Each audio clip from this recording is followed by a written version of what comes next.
All right, folks, you're not going to believe what's going down in D.C. right now.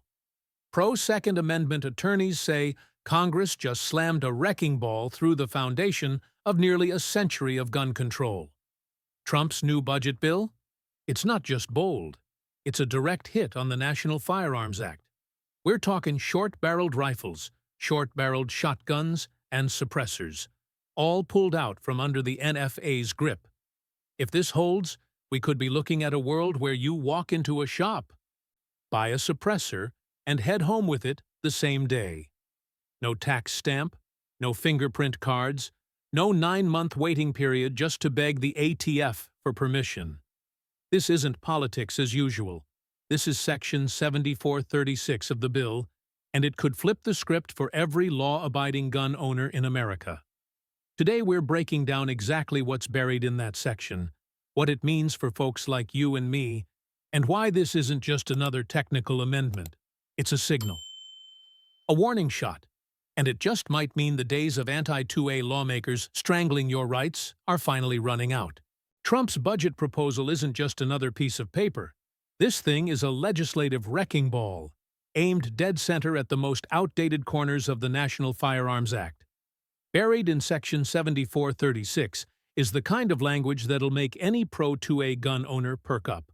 It pulls short-barreled rifles, short-barreled shotguns, suppressors, and even that catch-all category known as any other weapons straight out of the NFA's definition of a firearm. If that section holds, everything changes. The mandatory fingerprint cards? Gone. The $200 tax stamp left over from the Great Depression? Gone. The 9-month wait just to hear back from the ATF? That's gone too. One form, one background check, and you walk out the door. This isn't just reform. It's a jailbreak, 90 years overdue. And the timing couldn't be more strategic. The Supreme Court's Bruin decision already torched the legal basis for May issue permitting. While the courts are flipping the table, Congress is finally sliding its piece into place. Now, to understand why this matters, we gotta go back, way back, to 1934. Congress was rattled by headlines and newsreels full of Tommy gun-slinging gangsters, but they couldn't pass an outright ban, so they did what big government always does. They slapped on a tax.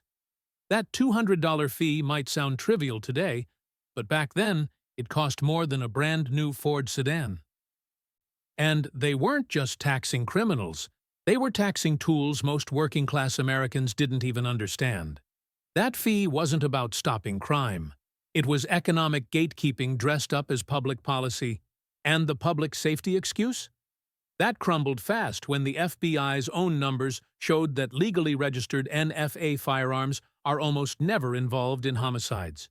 But the laws stayed in place, fossilized into the federal code, long after the gangland era faded into history. Suppressors highlight just how backwards the current system really is. A modern rifle blast cracks well above 170 decibels, and according to OSHA, permanent hearing damage starts right around 140. A well-made suppressor knocks that down by 20 to 30 decibels, depending on caliber. That still leaves the gun louder than a jackhammer, but it brings the sound under OSHA's danger threshold and spares everyone nearby from concussion-level overpressure. Now here's the crazy part. Countries like Finland, France, and pre-ban New Zealand, all with way tighter gun laws than the U.S., treat suppressors as basic safety gear. In Finland, you can find them in hardware stores. French hunters screw them on like it's nothing.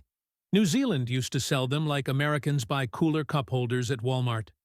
Meanwhile, in the United States, a first-time gun owner has to mail in fingerprints, passport photos, and $200 to the ATF, then sit around for most of a year, just to legally buy a chunk of baffled metal that exists to protect hearing.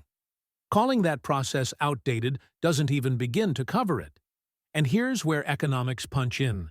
The NFA bottleneck is strangling an industry that's ready to explode. Suppressor sales jumped 80% last year, despite the red tape. That spike came mostly from new shooters, folks fed up with stuffing foam earplugs in at every range trip. Analysts at the Friedman Research Group say, if you cut the tax and kill the weight, the suppressor market could explode just like the AR-15 did after the assault weapons ban expired in 2004. Companies like Silencer Co., Dead Air, and Surefire are already pouring cash into titanium baffle designs, additive manufactured cores, and self-indexing quick-attach systems. But every new product has to survive the ATF's unpredictable take on what counts as acceptable.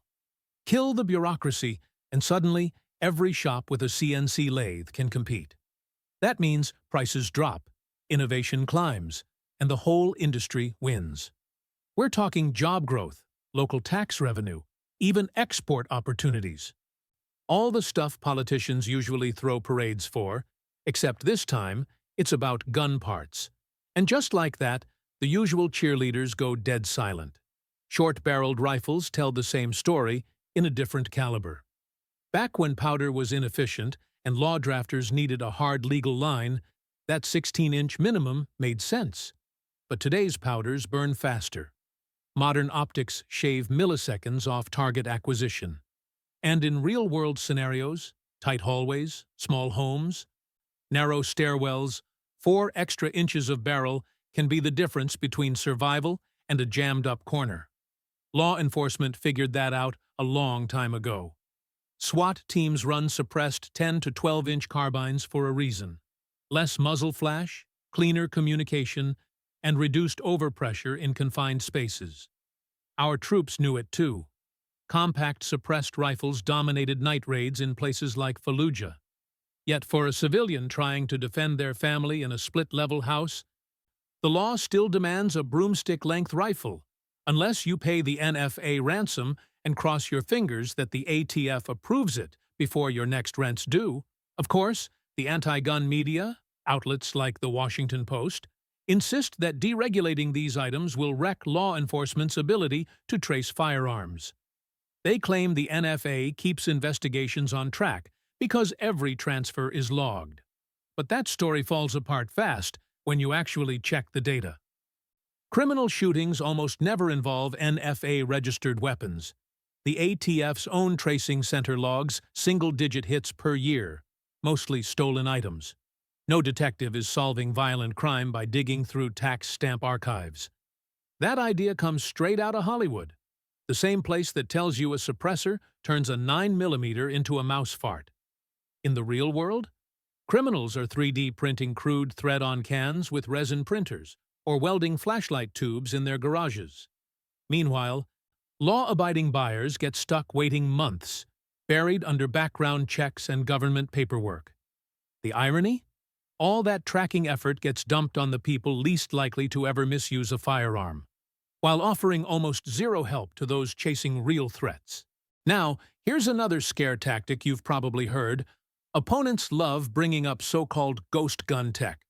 They claim that if suppressors are dropped from the NFA, we'll suddenly be drowning in untraceable 3D printed silencers. But let's be real, that genie already left the bottle. You can find crude can designs all over the internet. What keeps them from going mainstream isn't the law, it's physics. Plastic baffles melt. Back pressure destroys cheap threads. And the muzzle flash still punches your eardrums. That's why commercial suppressor makers stick to heat-treated steel, cobalt alloys, and even aerospace-grade Inconel, materials your average garage builder can't work with. If anything, deregulation shifts demand toward legit shops that offer durable, warrantied gear. And that means better safety, better performance, and better accountability. Bottom line? Innovation thrives in open markets, not in Reddit threads and dark corner zip files. But the moment you peel back that federal NFA layer, state laws start throwing curveballs. Take Colorado or Michigan. Suppressors are technically legal, but only if they stay registered under the NFA. You remove that blanket, and suddenly, suppressors land in a gray zone until local legislatures clean up their language. Pro-gun states? They'll move fast. Their hunters want quieter rifles, and their small businesses are hungry for that revenue. Anti-gun states? They'll dig in hard. You'll end up with a patchwork mess where a suppressor is considered hearing protection in Montana, but becomes a felony as soon as you cross the line into California. Now imagine being a lawful gun owner just trying to travel. You'll be juggling contradictory state laws, dodging legal landmines, and watching preemption challenges stack up in the courts. And that chaos leads to a much deeper question. Should a constitutional right vanish the moment you cross a bridge? The Supreme Court's post-Bruin majority doesn't think so. They've already made it clear they're not interested in letting states treat fundamental rights like their driver's licenses. That's why a federal deregulation isn't just policy. It's the spark for a whole new wave of legal fights, one that aims to bring stubborn state bans into line with 21st century Second Amendment jurisprudence. Now, here's where the rubber meets the procedural road. Everything comes down to the Senate's Byrd Rule. That's the gatekeeper designed to keep pure policy changes out of budget reconciliation bills. One person holds the key here: Senate parliamentarian Elizabeth McDonough. She's the one who decides whether the Suppressor and SBR deregulation language counts as a tax issue or crosses over into pure policy. If she rules it budgetary, that's a game changer. The bill could cut the NFA taxes and fees with just 51 votes, but if she calls it out of order, then it dies unless 60 votes bring it back through regular order, a heavy lift in today's polarized Senate. It's wild, but true. A single staff lawyer effectively holds veto power over what could be the first meaningful rollback of the National Firearms Act since it was signed. That's why supporters need to bring the heat. Remind every senator that a parliamentarian's opinion isn't gospel. Chamber majorities can overrule it, and if they don't, voters can replace the obstructionists. Now let's talk about who's backing the push. Law enforcement voices carry serious weight here. A lot of patrol officers are in favor of deregulation because suppressed rifles reduce blast inside vehicles during high-risk responses. Rural sheriffs? They want fewer barriers so ranchers and farmers can handle coyotes without destroying their hearing or spooking the herd. Even some big city police unions admit, quietly, that less auditory trauma helps officers preserve hearing over a lifetime of range qualifications. But the critics? They're still stuck in Hollywood mode, claiming suppressors are tools for gangland hits. Reality check. Gangbangers don't spend $800 on a precision-machined suppressor to shave 20 decibels. They're firing pistols sideways in gas station lots, not running titanium baffles through CNC lathes. Cops know the difference. They live it daily, and that's why many of them are lining up behind this bill. From an economic angle, the numbers speak for themselves. The latest report from the National Shooting Sports Foundation shows the broader firearms industry supports over 380,000 jobs and generates more than $90 billion in total economic activity. Lift the NFA restrictions, and a big chunk of those jobs go from seasonal gigs to full-time careers. Titanium suppliers run more shifts to push bar stock. Small-town shops start hiring machinists to thread barrels. Shooting ranges upgrade with steel bays approved for suppressed fire. And with more competition in the market, suppressor prices could land just above $200, which, ironically, is the same amount the government used to demand for a tax stamp. It's a win across the board. Buyers save money. Manufacturers expand. Local governments collect new sales tax revenue. There aren't many policy changes that boost public health and fuel economic growth in one clean shot, but deregulation does both. Now let's zoom out and look at the global picture. Norway's environmental ministry recommends suppressors for hunting and hiking, not just for hearing protection, but to spare wildlife and pets from concussive shock. Over in Britain, where handguns are basically banned, they still issue sound moderator permits with little resistance. These countries value quiet. They value ear health, and they treat suppressors like what they actually are, practical safety tools. Meanwhile, here in the United States, the birthplace of industrial noise control tech, we still act like suppressors are some kind of contraband.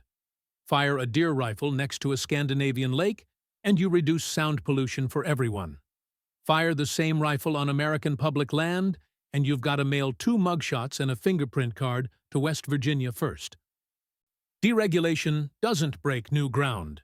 It just brings U.S. law in line with common sense that most of the developed world embraced years ago. Media narratives have done more damage to public understanding of suppressors than any actual legislation. Hollywood taught people that a suppressed 9mm sounds like a soft whisper. But physics doesn't care about screenwriters. Even the quietest full-size can, running subsonic ammo, still hits around 125 decibels. That's the same blast level as a chainsaw, and loud enough to set off car alarms in a parking garage. Still, outlets like the Washington Post push the silent assassin fantasy every time suppressor deregulation comes up. They don't cite sound data. They don't quote law enforcement. They sell fear, and that fear is built on entertainment, not experience. Anyone who's watched real decibel meter tests on YouTube knows guns stay loud. Suppressors just make them safer to operate. Meanwhile, innovation is outpacing the Beltway by miles. Some companies are already experimenting with AI-driven baffle sensors, smart suppressors that log shot counts, track heat cycles, and even send you a text when it's time for maintenance. That kind of tech doesn't survive under heavy regulation. It needs open markets. But when venture capital sees bureaucratic friction, like the ATF's approval letters for every single modular part, the money walks. Take modular suppressors. They let you swap piston mounts between pistols and rifles in seconds. That's efficiency. But right now, every one of those parts needs its own green light from the ATF. That roadblock kills momentum and buries innovation under paper. Trump's bill? It clears the lane. It cuts the red tape. And it sets the stage for a tech explosion, on par with what we saw when red dot optics became affordable and took over the market. We're not just talking deregulation here. We're talking about unleashing the next generation of suppressor technology. Now, let's knock down the last line of resistance: tax revenue. Anti-gun Democrats and closet communists argue that cutting the $200 tax stamp would hurt the federal budget. But that argument crumbles fast under real numbers. In a $5 trillion federal budget, NFA stamp revenue barely registers as pocket change. And the manpower spent processing those forms? That's time that could be spent tracking actual arms traffickers instead of rubber-stamping serial numbers from law-abiding buyers. Another hot topic is interstate travel. Right now, if you own a short-barreled rifle, you've got to mail in Form 5320.20 every time you cross state lines. Eliminate the NFA label, and that letter becomes useless. But the catch? State laws don't disappear. A hunter in Oklahoma heading to Colorado for a mule deer hunt still has to check local statutes. Some senators, especially from deep red states, are quietly worried. They think constituents might lose access when traveling into anti-gun states. And behind closed doors, they're considering voting no. But that logic flips federalism on its head. Instead of freeing millions under a national deregulation, they're proposing to keep the entire country locked down, just to appease Colorado's preferences. That's not how liberty works.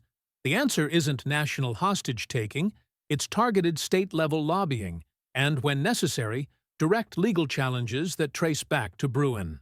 And that's the game-changer. Bruin flipped the burden of proof. If a state wants to restrict firearms now, it's on them to show clear historical precedent from the founding era.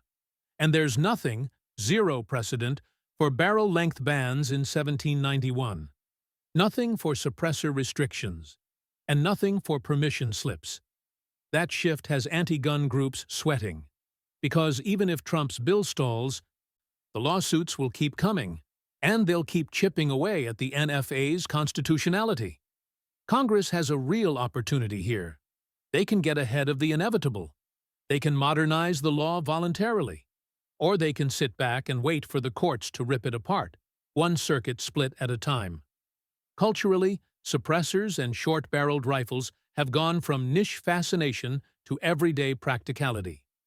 10 years ago, Your typical suppressor buyer was a gearhead spending leftover cash on cool toys. But today, you've got suburban parents buying cans to protect their teenage daughter's hearing during her first carbine class. Social media is full of suppressed AR pistols set up for home defense. Not because it looks cool, but because flash suppression, reduced recoil, and less overpressure help you keep control under stress. That shift is real, and the numbers prove it. Over half of last year's suppressor purchases came from first-time gun owners. When newcomers adopt the tech, it's not the people lagging behind, it's the policy. Now, Trump's bill also kills the $5 transfer tax on any other weapons, that strange catch-all category designed to cover things like cane guns. That tax was never indexed to inflation, so it created a weird imbalance. It costs $200 to legally transfer a suppressed .22, but only $5 to move a disguised single-shot shotgun. Deleting that relic removes one more confusing carve-out, making things simpler for both buyers and sellers. But more importantly, it streamlines enforcement. An ATF field agent doesn't need to dig through flowcharts anymore, trying to figure out if a vertical grip on a pistol magically turns it into an AOW. Now, it's just a gun, subject to the same background check as anything else. Of course, anti-2A lawmakers still push the tired idea that deregulation means danger. They argue that removing the wait period kills the so-called cooling-off phase. But the data doesn't back it up. The ATF denies less than 1% of all NFA applications. Nearly every delay comes from red tape, not red flags. And let's be honest, a criminal who can pass a NICS check can already walk out with an AR-15 today, no tax stamp required. So the cooling-off theory falls apart. That wait isn't about safety, it's just punishment, aimed squarely at lawful citizens who want less noise, tighter control, and more maneuverable setups for home defense or hunting. All right, that's gonna wrap it up for this one. Now I want to hear from you. If suppressors end up being as easy to buy as a Glock, are you jumping in? Got a short-barreled rifle build you've been holding off on? Drop your thoughts in the comments below. And while you're at it, hit that like button, share this video with your range buddies, make sure you're subscribed, and ring that bell so you don't miss what's coming next. We've got more firepower on the way.